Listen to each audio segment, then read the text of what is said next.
can we look at how we might be able to cope with something, and what can we do if we're facing anxiety, like a moment of anxiety? Well, it depends on what's the trigger for anxiety, Yes. and certainly many people benefit from various type of things. So some people will benefit from being reassured that the thing that's causing you to feel anxious is actually not a problem at all. And so for instance, if someone goes to a hospital appointment and they're feeling very anxious, a nurse coming up to them and saying, I see that you're nervous today, there's nothing to be nervous about. Something like that can reduce anxiety. But there are other things that we can do ourselves to reduce anxiety. There's benefit to exercise. There's a lot of research to show that moderate exercise done regularly can reduce anxiety. And that might be because the endorphins in the body can act to kind of counteract the feelings of anxiety. They help us to feel less stressed, that kind of feel-good hormone that's happening. So that's really good. But also, exercising seems to bring on some of the physical symptoms of anxiety anyway. Right. So in some ways, you're learning that you can cope with the heart beating fast. Yes. So you're not panicking then when the heart is beating fast. You become more relaxed with it. There's also some research to suggest that eating a nice balanced diet can also help you. So yeah, we encourage people to eat well and to eat throughout the day. Yeah. But there's some evidence, a lot of evidence actually, to suggest that there are certain things in our diet that might make anxiety worse. Right. So yeah, and we know that certain types of drugs can make anxiety worse. So things like cocaine, for instance, can make anxiety worse. But actually one of the most common ones that we use can actually make our anxiety worse. And it's... You're going to say teas and coffees, aren't Yeah, you? because caffeine. Yeah, so caffeine is one of those things that can actually bring on a lot of the kind of physical stuff that is associated with anxiety. And so we would ask people to just be aware of the amount of caffeine that they're consuming. Is this why when you came into the office, you had a water and I had a coffee? Yes. I had a black coffee. In my attempt to manage my own anxiety symptoms, I've gone for water. Yeah. Yes. So water is a good way to counter those things. Yeah, indeed. And it just helps to cool the body down, because remember, the body's overheating when it's anxious as well. Yes. So yeah, water helps to kind of moderate that. You said about diet. So what? And little meals, is that what? Yeah. Not necessarily. I think just eating balanced diet. So we know that people getting enough minerals and vitamins seems to be particularly helpful. Yes. Yeah. So high sugar foods also can pump a lot of adrenaline, I think, through the body. So maybe avoiding the kind of high sugar type of foods, and maybe go for healthier options when possible. That can be shown to help the body to feel less anxious. Which is why I wasn't allowed a sugar when I came into the Trekstock office. So yeah, so I hit the coffee, black coffee with a sugar. So I was really getting ready for our anxiety chat to have. Yeah, great. Let's so the physical things you mentioned. I know that you've been looking into some of the different types of physical things that might help anxiety. What could we do? What's a good exercise to do? I've heard people talking about squats as a way of helping with anxiety, but I must admit, I'm a clinical psychologist, and even though I do get some training in these things that are not necessarily dealing with the mind and the body, then that one is not well known to me. But I think any form of exercise just seems to help us to cope better with anxiety. Okay. And reduces that feeling of anxiety within the body. And the squat thing, I know it's not your specialism, but the squat thing is something that's it's a bit of a thing on the internet, right? Yeah. And is that to do with the fact that you're again, I guess, getting the body pumping? But is there something about the actual action of doing a squat? It might be. It might be Yeah. that the body is moving then the adrenaline from one place to another. It might be that you are starting to control the physical symptoms of anxiety. Mm. So I can see why that could be helpful. It might also be the fact that you're becoming distracted as well.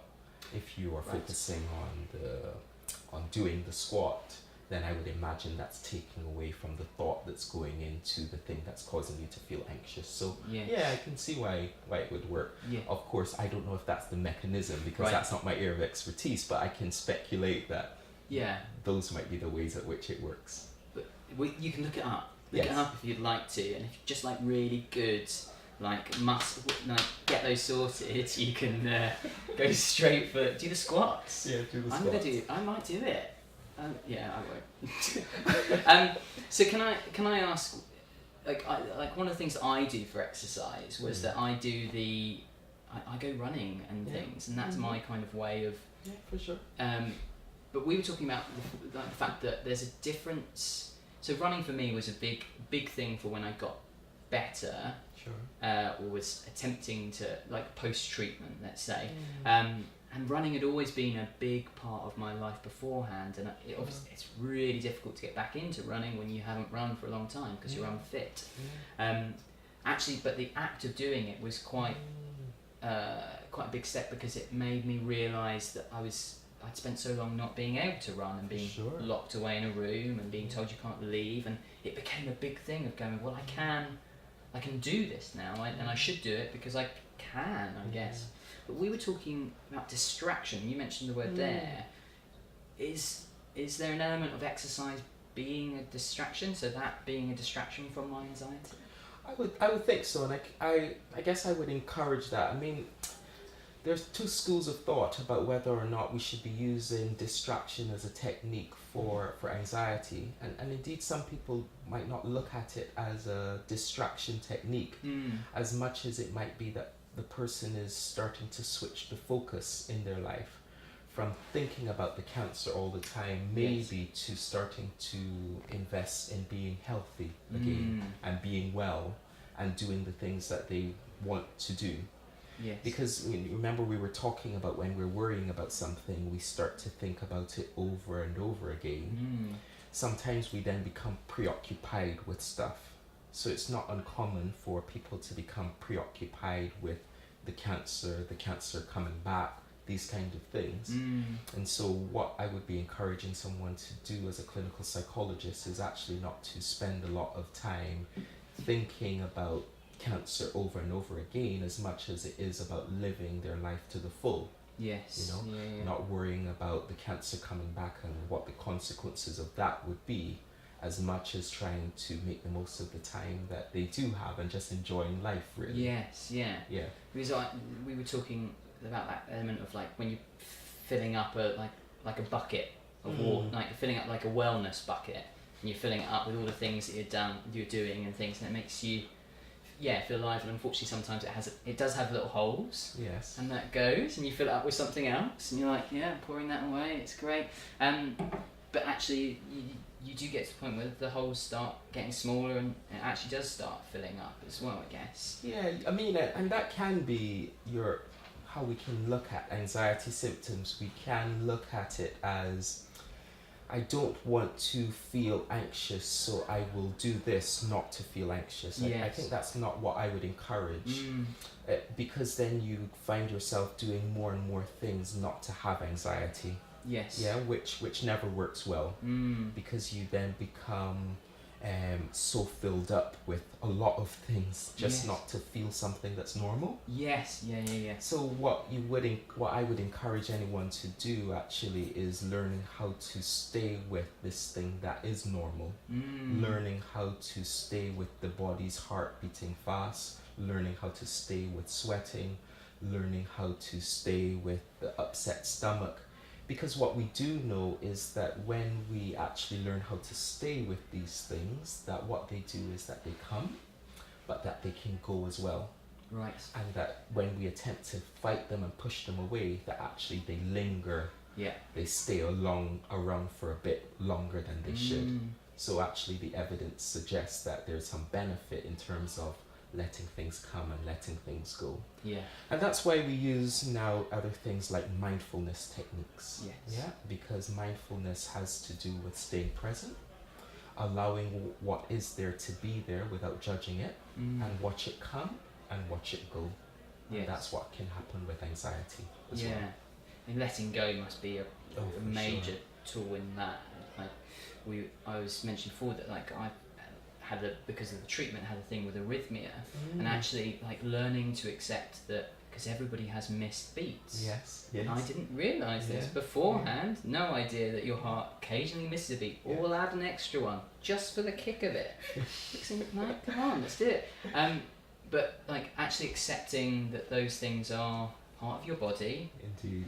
You're actually sweating because of the fact that's what your body does.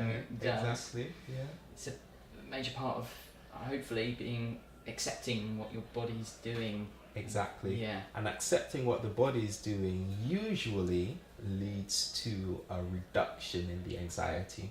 Yeah. Which means that the thing then comes and it goes. Yes. But whenever we're fighting it, that means that we find ourselves in a struggle. Yeah. Which means that we become more tense and then we become more anxious. So actually letting go can prove to be quite valuable. That's building resilience, is it? Yeah. It is. Now, like we've talked about that these things can help cope and things. There are things with medication as well, though. Yeah. Is that something, a route that can be open to people, or is that something that we kind of go, well, maybe try other stuff first? What's that? Well, it depends. I mean, you can find benefit in using a class of drugs called anxiolytics. So these are drugs that manage anxiety. Also, people get benefit from using antidepressants as well to reduce anxiety symptoms. And even though I don't discourage anyone from using these, I encourage someone to maybe think of them as being useful for short-term anxiety. For instance, if someone is anxious about having a scan or going through a procedure, it can be that using medication on the day can help to reduce the anxiety symptoms and they are able to get the procedure done.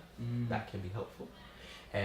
But these aren't so useful if they're going to be used to manage a long-term anxiety. So because then you have to, in essence, be taking them every day to deal with the body doing what it normally does. Yes. So I don't discourage use of medications. I just encourage people to maybe think of it as a short-term thing that's useful for a short-term anxiety trigger. And is that because there will sometimes become a point when you're anxious about not being on? Yeah, so it's not uncommon for people to become dependent on it, and there can be a kind of psychological dependence. So if I don't have that diazepam, then I can't do this. Yes. And so you almost want the person to kind of feel free, feel as though they don't need to rely on stuff. But of course, there is no harm in relying on something that you find helpful. Yes. So I wouldn't discourage it at all. Yeah. And indeed, if someone is currently using something to help them to manage anxiety, I would say that they should continue to do that once it's approved by their GP and they've spoken to other professionals as well. Now you mentioned mindfulness a little bit, but are there other relaxation? You mentioned music, like Sure. And you can have more fixed relaxation techniques as well, like progressive muscular relaxation. So that is when you are learning what it feels like to be tense and relaxed. So you're actually going through your whole body tense in certain parts of it and then relaxing. Wow. Because sometimes we don't even notice that we're holding the tension. And as long as we're holding the tension, that means that the body is getting ready to fight. So what you want to do is you want to start to relax the tension in the body and say to the body, basically, there is no need to fight here. I can relax. So PMR, progressive muscular relaxation, is one of those ways of learning the difference between what it's like to be tense and what it's like to be relaxed, and also a way then of getting the body to start to relax. Controlled breathing is another one. Okay. Yeah. So when you are just learning about your breathing, everyone has different ways of breathing, so it need not be that we're all aiming for these nice deep breaths all of the time. But actually, when we are immediately anxious, it can be that holding your breath and then releasing it can serve to start to give you a sense of control, and that can start to relax the body as well. And then your body can start to go back into the normal rhythm of its own breathing style. Is that, again, like the act of focusing on it, being present with your breathing? Indeed. And so you do want to be present with the body as well. I guess in essence what you're starting to do is you're starting to see that what happens in this thing here, even though it might feel like a threat, is actually very normal, and that we need not panic about it, that we can be at one with it. Yes.